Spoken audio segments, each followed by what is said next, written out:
I don't know why I went to the cemetery that night. In the back of my mind, it seemed like a stupid idea from the start, but something kept tugging at me. Maybe it was curiosity, maybe boredom. The world outside felt so monotonous: work, home, sleep, repeat. My life had become a routine, predictable in every way. I'd heard people say that cemeteries were peaceful places where the living could reflect in the quiet company of the dead. I wanted to see if that was true, but as I approached the cemetery gates, an uneasy chill crawled up my spine. The gates were old, heavy iron with a layer of rust clinging to them, making them creak as they opened. They sounded like an old man groaning in pain, and the noise echoed into the still night air. It was unnaturally quiet for a night like this. No breeze to rustle the leaves, no chirp of insects, just silence. My footsteps on the gravel path were the only sound, a slow, steady crunch beneath my boots. The cemetery stretched out before me, rows of headstones and mausoleums, some older than I could imagine. They stood like ancient guardians, worn by time, each grave marked by years of neglect or remembrance. The moon was half full, casting long, distorted shadows that twisted and swayed as I walked deeper into the graveyard. I wasn't even halfway to my uncle's grave when I saw it.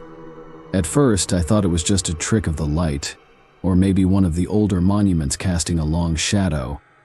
But this was no shadow. A figure. Tall, dark, and motionless. My heart skipped a beat as I squinted through the dimness, trying to make sense of what I was seeing. It was standing about 30 yards away, near an old oak tree that towered over a section of crumbling graves. The figure was too still, too rigid.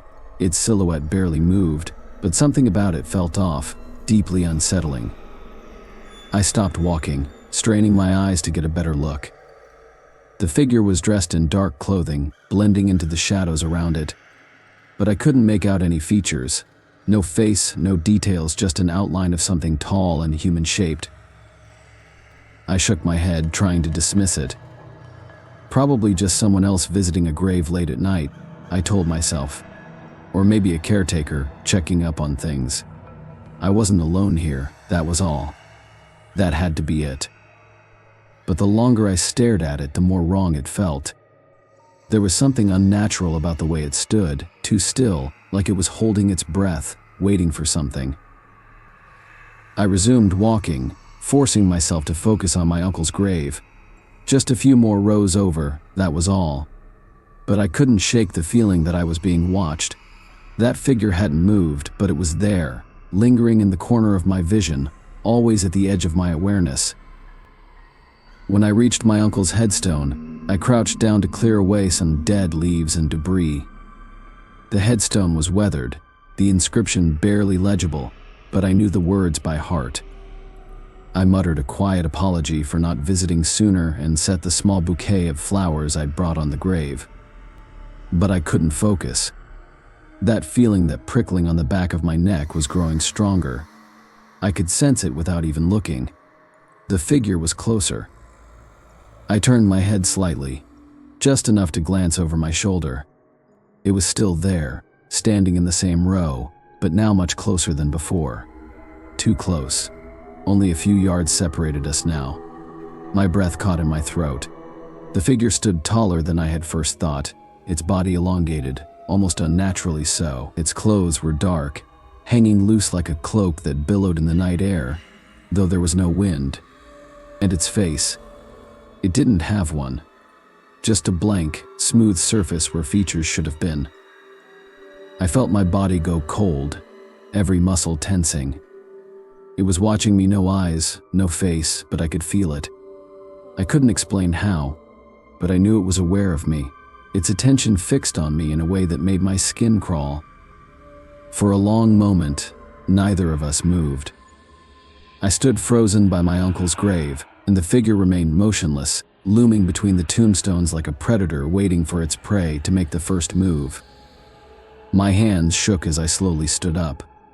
I wanted to run. Every instinct screamed at me to get out of there, but my legs felt like they were filled with lead. I took a step back, my heart pounding in my chest, louder than the silence that enveloped the cemetery. The figure didn't move. I took another step, my gaze locked on it, trying to will myself to turn away, but I couldn't.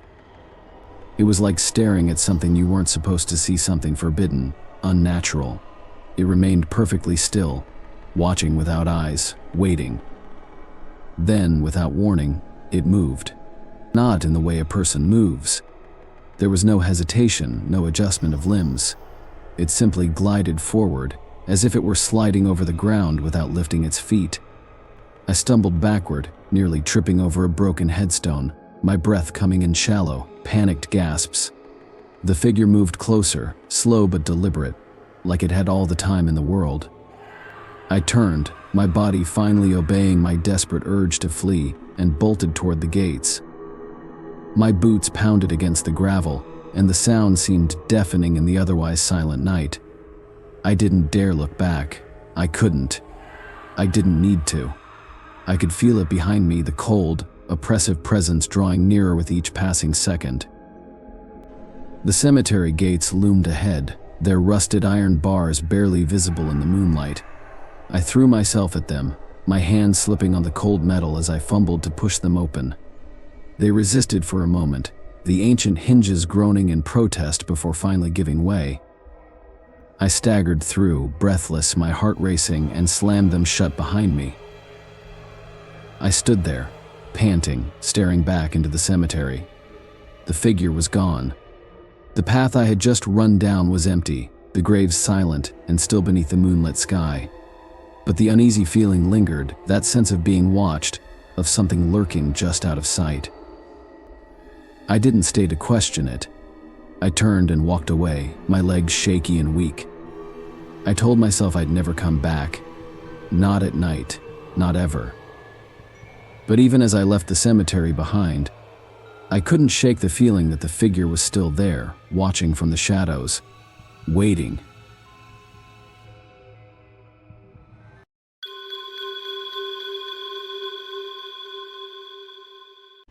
I hadn't been back to my mother's grave since the funeral. Every time I thought about it, a deep, gnawing ache settled in my chest. Losing her had shattered something inside me, something I wasn't sure could ever be fixed. The cemetery, to me, had become a place of finality, a place I wasn't ready to face. But on that cold autumn night, something inside me shifted. It was like an invisible hand had reached into my chest and gripped my heart, pulling me toward the cemetery. There was no real reason for me to go, no anniversary, no special date to mark her passing, but the pull was undeniable. I needed to be there, though I couldn't explain why. I drove in silence, the dark, winding road illuminated only by the weak glow of my headlights. Fog clung to the edges of the asphalt, creeping in like a low-lying specter. The further I drove, the more oppressive the night felt. It was as if the darkness itself was thickening, pressing in around me. I tried to shake off the feeling, but it clung to me, persistent and heavy. When I arrived at the cemetery, the iron gates loomed taller than I remembered. Their rusty bars stretched high into the night sky, silhouetted against the faint glow of the moon. I hesitated, standing before them, my breath misting in the cold air. For a moment I considered turning back, but the pull, the same invisible force that had brought me here, wouldn't let me. With a sigh, I pushed the gates open, their rusted hinges screaming in protest. The air inside the cemetery was colder than outside, unnaturally so.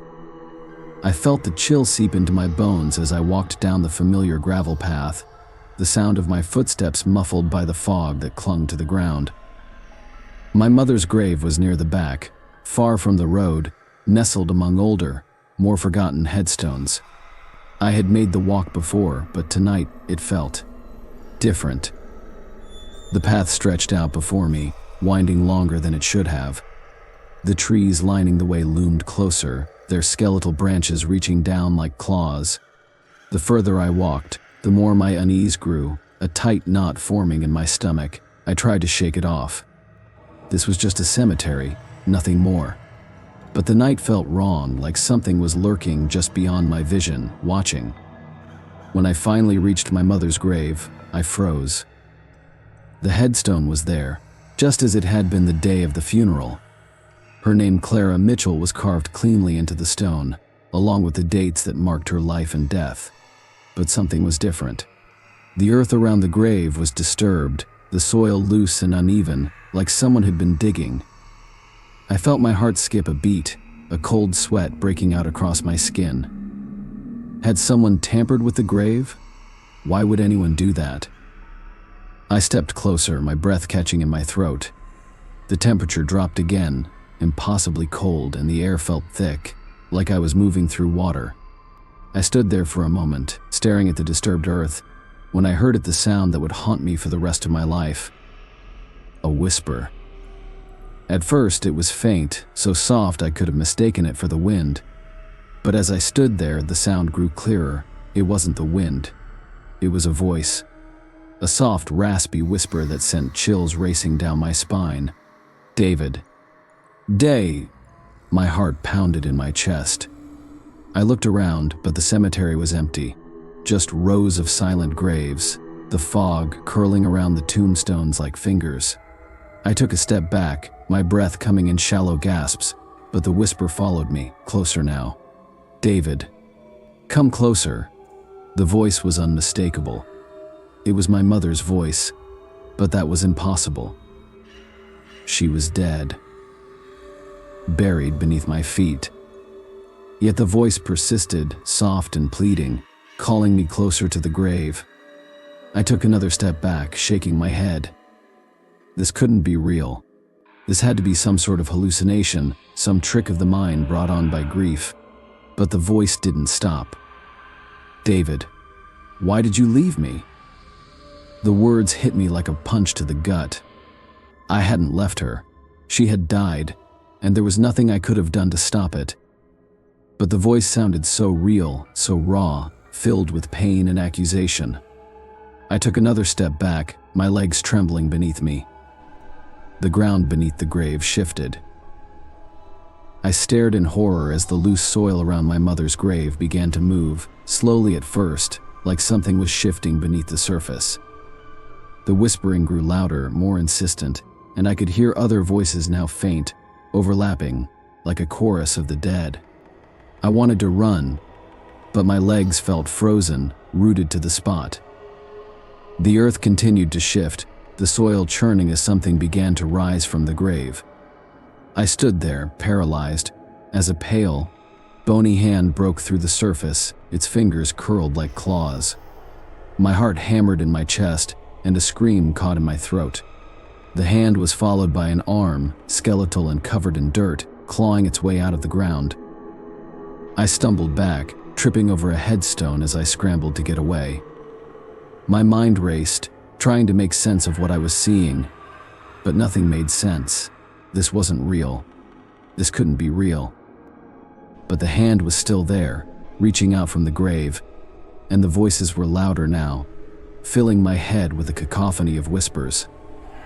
Why did you leave us?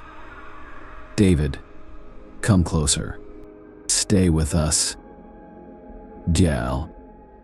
I managed to push myself to my feet, my legs shaking beneath me. I turned and ran, but the path ahead of me seemed to stretch on forever. The trees that had once been familiar now loomed over me, their branches twisting and contorting in unnatural ways. The fog thickened, swirling around me, obscuring my vision. I could hear the whispers all around me, coming from the graves, from the trees, from the very ground beneath my feet. As I ran, something cold and wet brushed against my face. I wiped at it with my sleeve, but when I pulled my hand away, it wasn't fog or dew. It was blood. Thick, red droplets splattered across my skin, dripping down from the trees above. I looked up, and my stomach churned with horror. Hanging from the twisted branches were figures pale, gaunt bodies swaying gently in the breeze. Their eyes were hollow, black voids, and their mouths hung open in silent screams. Blood dripped from their fingertips, staining the leaves and branches below. I stumbled back, choking on bile, but the figures remained, their heads slowly turning to follow me as I ran. I could feel something behind me, something close, but I didn't dare look back. The whispers were louder now, more frantic, overlapping into a dissonant chorus of voices. They were no longer just calling my name, they were screaming it. The gate loomed ahead, barely visible through the fog. I pushed myself harder, my legs burning with effort, my lungs screaming for air. I could feel the presence behind me growing closer, the cold breath of the dead on the back of my neck. I threw myself at the gate, slamming into it with all my weight. It creaked open just enough for me to slip through, and I stumbled out onto the road. The cemetery fell silent. I stood there, gasping for breath, my heart pounding in my chest. The whispers were gone, and the oppressive cold had lifted. But when I looked back at the cemetery, the gate had closed behind me. The fog still swirled around the graves, and the twisted branches of the trees reached toward the sky, but there was no sign of the figures, no sign of the hand that had clawed its way out of the earth. It was as if nothing had happened. But I knew better. I could still feel the cold, skeletal fingers that had gripped my shoulder. I could still hear the whispers, faint and distant, echoing in the back of my mind, and I knew, deep down, that something had followed me out of that cemetery. Something that wasn't done with me yet.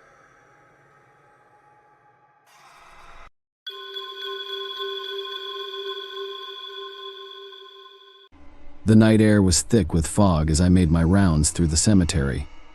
The moon hung low in the sky, casting an eerie glow over the rows of headstones that seemed to lean in closer, sharing secrets. I had taken this job after retiring from the police force, seeking a quiet end to my career. Most nights the cemetery was peaceful, the stillness only broken by the rustling leaves and the occasional hoot of an owl. But tonight felt different. A weight settled in my chest, a sense of foreboding that clung to me like the damp air. As I walked the gravel path, my flashlight flickered against the tombstones, illuminating names etched into stone. I stopped to adjust my collar, feeling a chill creep down my spine. I dismissed it as the cold but couldn't shake the feeling that something was off. Then I saw a shadow moving between the graves. My heart raced. I tightened my grip on the flashlight, squinting into the darkness, trying to convince myself it was just my imagination. But it was there, a fleeting shape that slipped just out of reach of my light. "Hello," I called out, but my voice echoed back, swallowed by the silence. I took a deep breath and continued my rounds, my instincts screaming at me to stay alert. Every shadow seemed to twitch, every breeze felt like a whisper brushing against my neck. As I approached the back of the cemetery, I spotted the figure again. This time it stood still, cloaked in darkness. It was tall and indistinct, a mere silhouette against the backdrop of the moonlit night. I squinted, trying to make out any details, but it remained just beyond the light's reach. My heart hammered in my chest. I took a tentative step closer, but the figure didn't move. I felt an unshakable compulsion to approach, despite the icy dread pooling in my stomach. As I drew nearer, the figure began to dissipate, almost like smoke slipping through my fingers. I halted, uncertainty washing over me. The air grew still, a heavy silence enveloping me. I turned sharply, scanning the area, but there was nothing, just the silent graves standing guard over their secrets. The figure returned, closer now, shrouded in a tattered cloak, the fabric hanging limply. I could make out a gaunt face obscured by shadows, but its eyes, bright and unsettling, burned into me. Without warning, the figure stepped forward. I stumbled back, my breath hitching in my throat. There was no sound, no words exchanged, just an overwhelming presence that seemed to consume the air around me. I wanted to run, to flee the oppressive darkness closing in, but my feet felt rooted to the ground. The figure advanced, gliding over the grass with an unnatural grace. The air around it shimmered, and for a brief moment, the world felt suspended in time. I blinked, and suddenly the figure was gone. My heart raced as I stood alone, the night closing in around me once more. The fog curled at my feet like restless spirits, and the shadows lengthened, shifting with a life of their own. I felt a deep chill settle in my bones, a knowing that I was not alone. The cemetery was silent again, but the weight of the encounter lingered in the air. I resumed my rounds, trying to shake off the feeling that something was still watching me from the shadows. Each step felt heavier than the last, the ground beneath me pulsing with an unseen energy. As I walked, I couldn't shake the sensation of eyes following me, the darkness pressing in closer. I finished my shift, but the figure haunted my thoughts. The cemetery, once a place of peace, now felt like a realm filled with secrets I was not meant to uncover. With every passing night, the figure became a constant presence in my mind, an echo of that fleeting moment. I couldn't escape the unsettling truth I was now part of the cemetery's fabric, intertwined with its shadows and whispers. I had been warned, though unspoken, and I knew I was bound to this place, forever caught in its eternal dance of light and darkness.